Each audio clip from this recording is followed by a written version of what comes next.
Gita IAS, जहां सपनों को पंख मिलते हैं। आप सुन रहे हैं पॉम्पे, मैरी बियर द्वारा लिखी गई पुस्तक की हिंदी ऑडियो बुक समरी। नमस्ते दोस्तों। आज मैं आपको ले चलता हूँ 2000 साल पीछे, उस ऐतिहासिक क्षण में जब समय ने अपनी सांसें थाम ली थीं। इटली के खूबसूरत तट पर बसा एक समृद्ध शहर पोम्पी, जिसकी किस्मत में एक भयानक अंत लिखा था। 24 अगस्त 79 ईस्वी की वो तारीख, जब माउंट वेसुवियस ने अपना क्रोध बरसाया और पूरा शहर राख के नीचे दफन हो गया। लेकिन क्या सच में ऐसा ही हुआ था? क्या वाकई वो तारीख 24 अगस्त थी? क्या सच में सभी लोग उसी वक्त मरे थे? प्रसिद्ध इतिहासकार मैरी बियर्ड की यह किताब पोम्पी हमें इन सवालों के जवाब देती है। और सबसे बड़ी बात, यह हमें बताती है कि जो हम आज पोम्पी के बारे में जानते हैं, वह शायद पूरी तरह सच नहीं है। तो चलिए दोस्तों, आज मैं आपको इसी अद्भुत यात्रा पर ले चलता हूँ, मैरी बियर्ड की नज़र से पोम्पी शहर की कहानी, बिल्कुल ऑडियो बुक की शैली में, जहां आप आंखें बंद करके इस प्राचीन शहर की गलियों में खो सकेंगे। भाग 1, पोम्पी का पुनराविष्कार, एक त्रासदी के थक। अध्याय 1, वो तारीख जिसने इतिहास बदल दिया। कल्पना कीजिए, 79 ईस्वी का एक गर्म अगस्त का दिन, सूरज तेज चमक रहा है, समुद्र से हल्की हवा रही है। पोम्पी शहर में जीवन अपनी रफ्तार से बह रहा है। बाजार खुले हैं, बच्चे गलियों में खेल रहे हैं, दुकानदार अपनी दुकानों पर बैठे हैं। लेकिन कुछ ही घंटों में ये सब हमेशा के लिए खत्म हो जाएगा। मैरी बियर्ड हमें बताती हैं कि जो कहानी हम सुनते आए हैं, वह शायद पूरी तरह सच नहीं है। परंपरागत रूप से यह माना जाता है कि ये विस्फोट 24 अगस्त को हुआ था। लेकिन बियर्ड इस तारीख पर सवाल उठाती हैं। वो कहती हैं कि पुरातात्विक साक्ष्य बताते हैं कि ये विस्फोट शायद उससे कई महीने बाद, अक्टूबर या नवंबर में हुआ था। ये दावा कैसे किया जा सकता है? बियर्ड बताती हैं कि खुदाई में मिले सबूत, जैसे कि शरद ऋतु में पकने वाले फल, अंजीर और अखरोट, और लोगों के शरीर पर पाए गए गर्म कपड़े, यह संकेत देते हैं कि मौसम ठंडा था, अगस्त की गर्मी नहीं। ये एक छोटी सी बात लगती है, लेकिन यह हमारी पूरी समझ को बदल देती है। अध्याय 2, भागने का सच। अब एक और बड़ा सवाल, क्या सच में सभी लोग उसी वक्त मारे गए थे जब विस्फोट हुआ? बियर्ड बताती हैं कि यह धारणा भी पूरी तरह सही नहीं है। हजारों लोगों ने समय रहते शहर छोड़ दिया था। विस्फोट के शुरुआती संकेत मिलते ही कई परिवार अपना सामान समेटकर शहर से बाहर निकल गए। अनुमान है कि पोम्पी की कुल आबादी लगभग 12,000 थी। इनमें से ज्यादातर लोग बच गए। जो लोग मरे, वे थे जो या तो बहुत गरीब थे और भाग नहीं सके, या वे जो अपना सामान बचाने में लगे रहे, या फिर वे जो बाद में लूटपाट के लिए शहर घुसे और दूसरे विस्फोट में फंस गए। यह हमें एक बिल्कुल अलग तस्वीर दिखाता है। पोम्पी की त्रासदी अचानक नहीं आई थी, ये धीरे धीरे आई थी। लोगों के पास भागने का समय था और कई ने भागकर अपनी जान बचाई। अध्याय 3, मलबे की कहानी। जब हम आज पोम्पी के खंडहरों में घूमते हैं, तो हम जो देखते हैं वह जरूरी नहीं कि वैसा ही हो जैसा उस वक्त था। बियर्ड यहाँ एक बहुत महत्वपूर्ण बात बताती हैं। जो चीजें हमें जमीन पर मिलती हैं, वे शायद ऊपर की मंजिलों से गिरी होंगी। पोम्पी में कई इमारतें 2 या 3 मंजिला थीं। जब छतें गिरी, तो ऊपर की मंजिलों का सामान नीचे आ गिरा। इसलिए जहां हम आज एक बर्तन जमीन पर देखते हैं, वह शायद कभी दूसरी मंजिल के कमरे में रखा हुआ था। यह हमारी समझ को पूरी तरह बदल देता है कि उस वक्त लोग कहाँ रहते थे और उनका जीवन कैसा था। भाग 2, मृतकों का शहर। अध्याय 1, कब्रगाहों से प्रवेश। अब हम आते हैं उस पहले अध्याय पर, जिसका शीर्षक है मृतकों का शहर। बियर्ड हमें बताती हैं कि 18वीं सदी में जब पहली बार यात्री पोम्पी आए, तो वे शहर में कब्रिस्तानों से होकर प्रवेश करते थे। यह रोमन परंपरा थी कि मृतकों को शहर की दीवारों के बाहर दफनाया जाता था।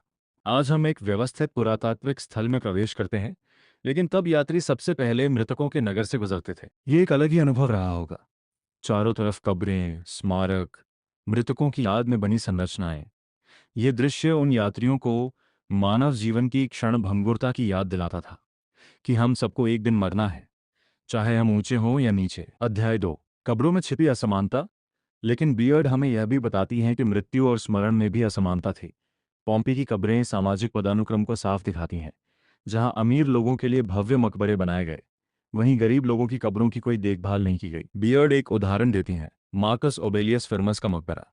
यह एक धनी व्यक्ति था जिसका शहर में ऊंचा पद था। उसके मकबरे की भव्यता बताती है कि उसके परिवार ने उसके अंतिम संस्कार पर कितना पैसा खर्च किया। दूसरी तरफ आम लोगों की कब्रें साधारण थीं, कई तो बिना किसी निशान के। यह हमें रोमन समाज की एक झलक देता है। मृत्यु में भी अमीर और गरीब का फर्क बना रहा। अध्याय 3, भित्तिचित्रों की जुबानी। पोम्पी की कब्रों पर हमें कई भित्तिचित्र ग्राफिटी मिलते हैं। बियर्ड बताती हैं कि ये भित्तिचित्र कई मायनों में महत्वपूर्ण हैं। कुछ में अमीरों की आलोचना की गई है, जैसे कोई गरीब आदमी किसी धनी व्यक्ति के मकबरे पर यह लिख देता है कि तूने अपने पैसे से ये मकबरा तो बना लिया, लेकिन अपना नाम अमर नहीं कर सका। कुछ भित्तिचित्र व्यवहारिक संदेश हैं, जैसे किसी ने लिखा है कि अमुक जगह पर मिलते हैं या फलाना यहाँ आया था। ये छोटे छोटे संदेश हमें उन लोगों की आवाज़ सुनाते हैं जिनका कोई भव्य मकबरा नहीं था, जिनका इतिहास में कोई नाम नहीं है। अध्याय 4, कर के उस पार के झगड़े। बियर्ड सबसे मार्मिक कहानी सुनाती है पब्लियस वेसोनियस फिलेरोस के मकबरे की। फिलेरोस एक पूर्व गुलाम था जिसने आज़ादी पाई और अपने दो दोस्तों के साथ मिलकर एक साझा मकबरा बनवाने की योजना बनाई। ये दोस्ती का एक सुंदर प्रतीक होता, लेकिन कहानी यहाँ खत्म नहीं होती। बाद में इन दोस्तों में झगड़ा हुआ। उनमें से एक ने फिलेरोस पर मुकदमा कर दिया। फिलेरोस ने गुस्से में आकर उस दोस्त का नाम मकबरे से हटा दिया और उसकी जगह एक चेतावनी लिखवा दी, यहाँ वह नहीं दफनाया जाएगा जिसने मुझे धोखा दिया। ये एक छोटी सी कहानी है, लेकिन यह हमें बताती है कि प्राचीन रोम में भी रिश्ते उतने ही जटिल थे जितने आज हैं। दोस्ती, विश्वासघात, गुस्सा, अपमान, ये सब भावनाएं उस वक्त भी थीं और ये कब्रों पर भी अमर हो गईं। भाग 3, आज का पॉम्पी। अध्याय 1, यात्रा की तैयारी। बियर्ड आज के यात्रियों के लिए कुछ व्यावहारिक सलाह भी देती हैं। वे कहती हैं कि पॉम्पी घूमना एक शारीरिक चुनौती है। यह एक विशाल क्षेत्र में फैला हुआ है जहां आपको कई किलोमीटर पैदल चलना पड़ता है। आरामदायक जूते पहने, पानी साथ रखें, धूप से बचाव करें। वह बताती हैं कि आज जब हम पॉम्पी जाते हैं तो हम एक व्यवस्थित टिकट घर से प्रवेश करते हैं, एक नक्शा लेते हैं और फिर शहर में घुसते हैं। यह अनुभव 18वीं सदी के यात्रियों से बिल्कुल अलग है, जो सबसे पहले कब्रिस्तानों से गुजरते थे। उनके लिए पॉम्पी पहुंचने का मतलब था सबसे पहले मृतकों से मिलना। अध्याय 2, जरूरी जगहें। पॉम्पी में कुछ ऐसी जगहें हैं जिन्हें देखना बहुत जरूरी है। बियर्ड इनमें से कुछ का जिक्र करती हैं। The house of the tragic poet. यह एक छोटा सा घर है, लेकिन इसके भित्तिचित्र बहुत प्रसिद्ध हैं। यहाँ एक मोज़ेक है जिसमें एक कुत्ता दिखाया गया है और लिखा है केव कैनम, यानी कुत्ते से सावधान। यह दिखाता है कि रोमन घरों में भी आज की तरह पालतू कुत्ते होते थे। स्टेबियन स्नानघर। यह पॉम्पी का सबसे पुराना स्नानघर है। यहाँ हम देख सकते हैं कि रोमन लोग नहाने की रस्म को कितनी गंभीरता से लेते थे। ठंडे पानी का कमरा, गर्म पानी का कमरा, भाप का कमरा, व्यायाम का आंगन। ये सिर्फ साफ होने की जगह नहीं थी, ये सामाजिक मेलजोल का केंद्र था। अम्फी थिएटर। ये ग्लैडिएटर लड़ाइयों का मैदान था। ये रोमन दुनिया के सबसे पुराने अम्फी थिएटरों में से एक है। यहाँ हजारों लोग बैठकर खूनी खेल देखते थे। अध्याय 3, दीवारों की कहानी। पॉम्पी की दीवारें बोलती हैं।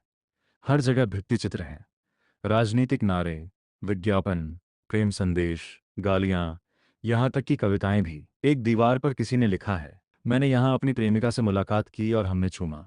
दूसरी जगह लिखा है, गेयुस को उसकी बेवफाई के लिए धिक्कार है। ये छोटे छोटे संदेश हमें उन लोगों के करीब लाते हैं जो 2000 साल पहले यहाँ रहते थे। उनकी खुशियाँ, उनके गम, उनके गुस्से, उनके प्यार, सब कुछ इन दीवारों पर दर्ज है। भाग 4, मैरी बियर्ड का दृष्टिकोण। अध्याय 1, एक अलग नजरिया। मैरी बियर्ड सिर्फ एक इतिहासकार नहीं है, वह एक कहानीकार है। वह हमें बताती हैं कि इतिहास को समझने का मतलब सिर्फ तारीखों और घटनाओं को याद करना नहीं है, बल्कि उन लोगों को समझना है जो उस वक्त जी रहे थे। वह पॉम्पी को सिर्फ एक त्रासदी के रूप में नहीं देखती। उनके लिए पॉम्पी एक जीवंत शहर था जहां लोग रहते थे, काम करते थे, प्यार करते थे, झगड़ते थे और फिर एक दिन मर गए। ये त्रासदी सिर्फ उनकी मौत की नहीं है, बल्कि उनके जीवन की भी है। एक ऐसा जीवन जो अचानक रुक गया लेकिन राख के नीचे सुरक्षित रह गया। अध्याय 2, मिथकों का खंडन। बियर्ड की किताब का सबसे महत्वपूर्ण पहलू यह है कि वह पुराने मिथकों को तोड़ती हैं। वह बताती हैं कि जो हमने सुना है वह जरूरी नहीं कि सच हो। मिथक 1, 24 अगस्त 79 ईस्वी। बियर्ड बताती हैं कि यह तारीख प्लिनी द यंगर के पत्रों पर आधारित है, लेकिन पुरातात्विक साक्ष्य इसका समर्थन नहीं करते। शरद ऋतु के फल, गर्म कपड़े और अन्य सबूत बताते हैं कि विस्फोट शायद अक्टूबर या नवंबर में हुआ था। मिथक 2, सब लोग मारे गए। बियर्ड बताती हैं कि ज्यादातर लोग बच गए। जो मरे वे या तो बहुत गरीब थे या बहुत लालची या बहुत बदकिस्मत। मिथक 3, जो हम देखते हैं वह वैसा ही है जैसा उस वक्त था। बियर्ड बताती हैं कि भूकंप, समय और खुदाई ने सब कुछ बदल दिया है। जो चीज़ें ज़मीन पर मिलती हैं वे शायद ऊपर की मंजिलों से गिरी हैं। जो दीवारें खड़ी हैं वे शायद फिर से बनाई गई हैं। अध्याय 3, लुटेरों की कहानी। बियर्ड एक और दिलचस्प बात बताती हैं। कुछ कंकाल जो हमें पॉम्पी में मिले हैं वे शायद उन लोगों के हैं जो शहर के खाली होने के बाद लूटपाट के लिए आए थे। जब पहला विस्फोट हुआ और लोग भाग गए तो शहर खाली हो गया। फिर कुछ लोग शायद पड़ोसी गांवों के खाली घरों में घुसकर कीमती सामान लूटने लगे। तभी दूसरा और भी भयानक विस्फोट हुआ और ये लुटेरे भी राख के नीचे दब गए। ये एक विडंबना है, जो लोग मौत से बच गए थे वे वापस आकर मारे गए। उनका लालच ही उनकी मौत बना। भाग 5, पॉम्पी की विरासत। अध्याय 1, खुदाई का इतिहास। पॉम्पी की खुदाई 18वीं सदी में शुरू हुई। शुरू में यह सिर्फ खजाना खोजने का काम था, लोग कीमती चीजें निकालना चाहते थे। धीरे धीरे ये एक वैज्ञानिक प्रक्रिया बन गई। बियर्ड बताती है कि खुदाई का तरीका भी बदला है। पहले लोग जल्दी जल्दी खुदाई करते थे, सिर्फ बड़ी और सुंदर चीजें निकालते थे। आज पुरातत्ववेत्ता हर छोटी चीज को महत्व देते हैं। एक टूटा हुआ बर्तन, एक जला हुआ अनाज का दाना, एक कील, ये सब हमें उस जीवन के बारे में बताते हैं। अध्याय 2, प्लास्टर के शरीर। पोम्पी की सबसे मार्मिक चीजों में से एक है वो प्लास्टर के शरीर जो राख में फंसे लोगों की आखिरी मुद्रा दिखाते हैं। जब राख सख्त हुई तो उसने शरीर के चारों ओर एक सांचा बना दिया। शरीर सड़ गया, लेकिन उसका आकार राख में बना रहा। खुदाई करने वालों ने इस खाली जगह में प्लास्टर डाला और वो आकार फिर से बन गया। ये शरीर हमें उस आखिरी पल में ले जाते हैं। एक माँ अपने बच्चे को गोद में लिए, दो प्रेमी एक दूसरे से लिपटे, एक आदमी अपने चेहरे को कपड़े से ढकते हुए। ये सिर्फ मूर्तियां नहीं है, ये असली लोग थे जिन्होंने उस भयानक दिन को देखा और महसूस किया। अध्याय 3, सीखने का महत्व। बियर्ड हमें याद दिलाती है कि पोम्पी सिर्फ एक पर्यटन स्थल नहीं है, ये एक विश्वविद्यालय है, एक स्कूल है जहां हम प्राचीन दुनिया के बारे में सीख सकते हैं। यहाँ हम देख सकते हैं कि रोमन लोग कैसे रहते थे, क्या खाते थे, कैसे व्यापार करते थे, कैसे पूजा करते थे, कैसे प्यार करते थे। वह कहती है कि पोम्पी हमें यह भी सिखाता है कि प्रकृति कितनी शक्तिशाली है। एक पल में एक ज्वालामुखी पूरे शहर को मिटा सकता है, लेकिन यह हमें यह भी सिखाता है कि मानव सभ्यता कितनी मजबूत है। हम मिटते हैं लेकिन हमारे निशान रह जाते हैं। भाग 6, निष्कर्ष और आगे की राह। अध्याय 1, किताब के अंत में। मैरी बियर्ड की यह किताब हमें पोम्पी की एक नई तस्वीर दिखाती है।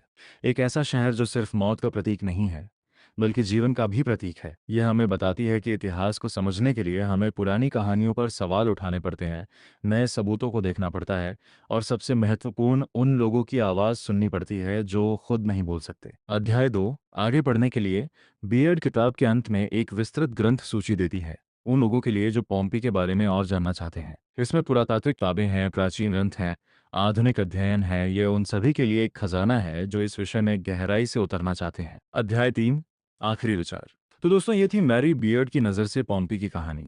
एक ऐसा शहर जो मर गया लेकिन मरकर भी अमर हो गया। एक ऐसा शहर जो हमें 2000 साल पुराने जीवन की झलक दिखाता है। एक ऐसा शहर जो हमें याद दिलाता है कि जीवन कितना कीमती है और कितना नाजुक। पोम्पी सिर्फ एक पुरातात्विक स्थल नहीं है, ये एक दर्पण है जिसमें हम अपने अतीत को देखते हैं, अपने वर्तमान को समझते हैं और अपने भविष्य के बारे में सोचते हैं। यह हमें बताता है कि हम चाहे कितने भी शक्तिशाली क्यों न हो, प्रकृति के सामने हम बेबस हैं। लेकिन यह हमें यह भी बताता है कि हमारी सभ्यता, हमारी संस्कृति, हमारी यादें, ये हमारे मरने के बाद भी जिंदा रह सकती हैं। जब आप अगली बार पोम्पी जाएं तो उन कब्रिस्तानों में थोड़ी देर रुकिए, उन प्लास्टर के शरीरों को ध्यान से देखिए, उन दीवारों पर लिखे भित्ति चित्रों को पढ़िए और याद कीजिए कि ये सिर्फ पत्थर नहीं है, ये असली लोग थे जिन्होंने 2000 साल पहले उसी सूरज को देखा था जिसे हम आज देखते हैं, उसी हवा में सांस ली थी जिसे हम लेते हैं और उसी धरती पर चले थे जिस पर हम चलते हैं। इतिहास का जादू। मैरी बियर्ड हमें एक बहुत बड़ा सबक सिखाती है। इतिहास को कभी भी एक निश्चित कहानी के रूप में मत देखो। इतिहास हमेशा बदलता है, हर नई खोज के साथ, हर नए सबूत के साथ। जो हम आज सच मानते हैं वह कल झूठ साबित हो सकता है। पोम्पी की कहानी भी ऐसी है। ये एक ऐसी कहानी है जो भी खत्म नहीं हुई। हर साल नई खुदाई होती है, नए सबूत मिलते हैं, नई कहानियां सामने आती हैं। शायद आने वाले समय में हमें पता चले कि जो हम आज जानते हैं वह भी पूरी तरह सच नहीं है। लेकिन यही तो इतिहास का जादू है, ये कभी खत्म नहीं होता। ये हमेशा बदलता है, हमेशा नया होता है, हमेशा हमें हैरान करता है। पोम्पी सिर्फ एक शहर नहीं था, ये एक सभ्यता थी। ये सिर्फ एक त्रासदी नहीं थी, ये एक सीख थी। और सबसे बढ़कर ये सिर्फ अतीत नहीं था, ये वर्तमान का एक हिस्सा है, एक ऐसा दर्पण जिसमें हम अपनी आज की दुनिया को देख सकते हैं। Mary Beard. तो दोस्तों, ये थी पोम्पी की कहानी मैरी बियर्ड की नज़र से। उम्मीद है आपको ये ऑडियो बुक पसंद आई होगी। अगली बार तक के लिए नमस्कार। ऐसी ही दिल को छू लेने वाली किताबों से जुड़ने के लिए हमारे चैनल को सब्सक्राइब करें, क्योंकि अच्छी किताबें दिल ही नहीं, रूह तक उतर जाती हैं। धन्यवाद।